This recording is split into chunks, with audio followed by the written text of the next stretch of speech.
for years, okay? Everybody, well, I did. I don't know about you. Once a month, even if I over-exaggerate, once a month, somebody would pull me aside and go, hey, man, you know anybody who wants sneakers? What do you got?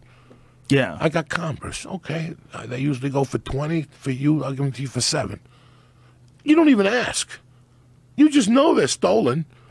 You know what I'm saying? I'm not going to embarrass you. Right. You come to my house. You're my friend, right, Joe? You come to my house. Joe, how you doing? This is kind of embarrassing. My cousin, he owns a store, and he's having a sale on TVs. I know it's 6 o'clock. It's a little late, but they're Trinitrons. They're 400 brand new. I need 100. They're in a box with a warranty. Christmas is coming. You don't ask if they're stolen. That's a regular fucking day for a guy in Pittsburgh, Connecticut. Is that more of an East Coast thing where people come to you with an open van? Well, I'm not an open van. I'm talking not people, not strangers. I'm talking about Jamie. You know Jamie 3-4 years, and Jamie's got a cousin that gets watches. Right. He gets the best watch in the world, Malaconta.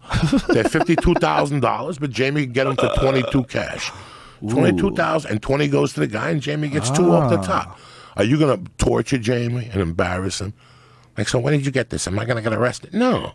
Give him the 22 grand and move on with your fucking life. Right? Is that bad karma? Who knows? Buy stolen goods? No, because Montecunqua gets the insurance back from you, and they get it even higher. They get the retail back. They don't even get the wholesale, so everybody makes out. Nice. If you take it off somebody's watch and put a gun to his head, then you got to bump into something bad. Right. The physical act of taking it from a person is different from no matter a what, truck there's something disappearing. involved, but you don't have nothing to do with it. Somebody shows up at your doorstep. It's 2 weeks away from Christmas. What a surprise. You have the Nintendo game my son wants, or the PS3, or the PS. How much are those things brand new? 300. How much? 300. 300 brand new. I show up at your house for $1.25 with 3 of them.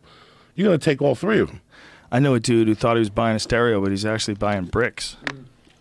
He got one of those stereo Right, back. but he's a fucking half a Momo. He stopped at the street and bought it from a guy named Jamal. I had a guy, I was buying pet food. I pulled into this parking spot, I got out, and this dude literally opened the van like he was going to take me in and fuck me. Like I was like some little kid he was about to scoop up out of the woods. Like it was a molester. And I'm like, what? Like, what do you got? And he's like, stereos. You want to buy a stereo? I was like, this is the weirdest. He opened up the door like as people parked the car and like was literally like going, hey man, you want some of this? Like, what? You're asking for trouble if you do business with one of those guys. Well, that's the most obvious shit ever. You know, he's just randomly trying to sell a stereo out of the back of a van. Like, now, what are these things that they do in whatever? Like the people go and they have, what are they called? Junkets here?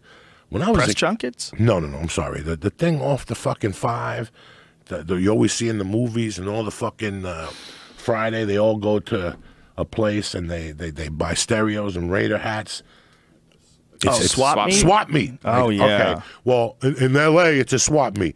In Jersey, they're called, what are they called? Flea market. Something like that. Yeah. Because when I was a Thank kid, you, Jamie. I used to go to where they used to do the bicycles, whatever, the streetcar races. Yeah. And next door to it, they had whatever was called. And you'd go there, and they had pretty much shit that was stolen. It was just a festival, and they charged a table fee because everything was 50% off. Even the sneakers, I remember. And then we found out that the guy would go to the fucking factory and jump over the fence and take all the sneakers that were mistakes. So the irregulars, they would take those and just sell them at those Swap flea meets. markets, swap meets. And then we found out, we cut into his action. I swear to God, we cut into that action and the Banaka action. Remember those tubes of Banaka? Breath spray? They would throw thousands of them out with the little things, like the chemical was off. You start blinking too much. Like the chemical would be off, then it was pepper spray, like real pepper spray, like people would spray it, and you see what happened. It's not regular Banaka. What is that, tear gas? It was like the tear gas.